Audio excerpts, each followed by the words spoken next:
Antras konkurso geriausias Lietuvos vairuotojas 2015 etapas vyksta Kaune ir be abejo toks konkursas tai yra ne tik geriausio automobilio valdytojo konkursas, bet ir taip pat ir mes stengiamės netgi ir trasas padaryti tokias, kad konkurso dalyviams jas vairuojant reiktų šiek tiek pagalvoti.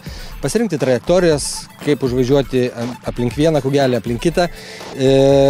Ta prasme, tai daugiau bus ne tavo sugebėjimų prie vairo, kaip tu rankom dirbi, o kaip galva dirbi, nes trasos tikrai nėra lengvos ir važiuoti greitai galima, tačiau reikia turėti labai šaltą galvą.